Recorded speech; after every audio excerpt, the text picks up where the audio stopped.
नमस्कार मित्रांनो. आज आपण मौजे वाघाळा तालुका पाथरी जिल्हा परभणी येथील एक प्रगतीशील शेतकरी सर्वांच्या परिचयाचे माननीय विकासजी घुमरे पाटील यांच्या शेतामध्ये आज आपण आलेलो आहोत. आणि त्यांनी जे ऊसावरती जे काय आज प्रयोग केलेला आहे आपल्या ॲग्रोनेसचा, तर त्यांच्या तोंडूनच आपण या ठिकाणी त्यांचा रिझल्ट आपण या ठिकाणी ऐकणार आहेत. तर सर नमस्कार. नमस्कार नमस्कार. तर विकास सर, या अगोदर पण तुम्ही शेती करताय बऱ्याच दिवसांनी, बरोबर ना?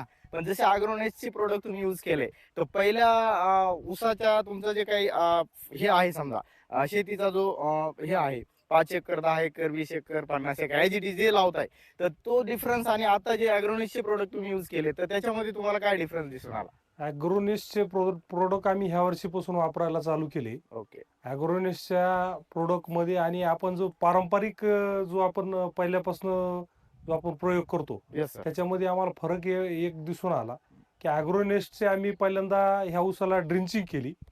ड्रिंचिंग करून 2 वेळेस संतोष सरांनी जे सांगितले जे किट होत्या त्या 2 किटची फवारणी केली 2 वेळेस. बढिया. तर त्यामध्ये आम्हाला ऊसामध्ये एक फरक जाणवून आला की ऊसाची संख्या ही समान राहिली. क्या बात आहे. पानाची जी रुंदी आहे हो.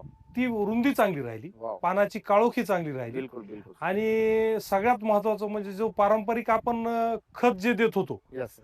त्याच्यापेक्षा खर्च कमी आला.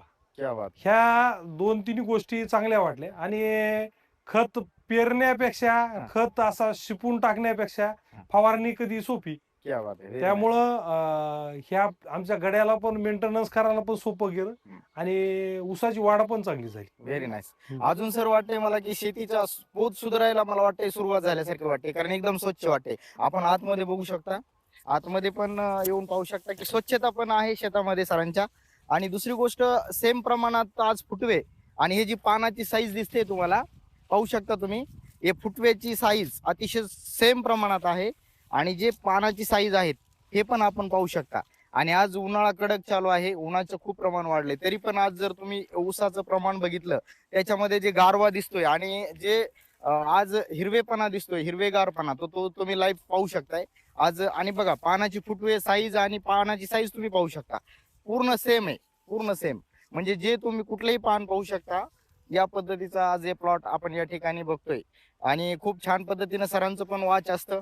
विकास सरांचं शेतीवर खूप छान पद्धतीनं वाच आहेच, परंतु जे प्रोडक्ट आज त्यांनी यूज केलेत, तर अजून एक सरांना प्रश्न विचारतो की सर, आता तुम्ही जे यूज केलंय, तर तुमचे लोकांना काय सांगणार तुम्ही? नाही, मी तर हा प्रोडक्ट ॲग्रोनेसचे मी तर वापरणारच आहे. Yes sir. पण आमच्या ग्रुप मधले जेवढे शेतकरी आहेत तेवढे पण ॲग्रोनेस कंपनीकडे वळलेले आहेत. वाव. आणि सर्व शेतकऱ्यांनाही मी हे सुचवितो की तुम्ही एकदा ह्या ॲग्रोनेसचा अनुभव घेऊन पहा आणि अनुभव घेतल्यानंतरच पुढे घ्यायचा का नाही हे ठरवा. कारण आपण केलं म्हणूनच तुम्ही करावं किंवा आमची मार्केटिंग स्ट्रॅटर्जी असं काही नाही. अजिबात नाही सर. आम्ही एक शेतकरी आहे, मला फायदा झाला म्हणून मला असं प्रामाणिक इच्छा आहे की तुमची सगळ्या लोकांचा पण फायदा व्हावा. तुम्ही एकदा वापरून बघा आणि मगच तुम्ही स्वतः अनुभव घेऊन ठरवा की ॲग्रोनेस्ट वापरायचं का नाही. धन्यवाद सर. अतिशय खूप छान आणि छान माहिती तुम्ही दिली, त्याबद्दल धन्यवाद. धन्यवाद सर.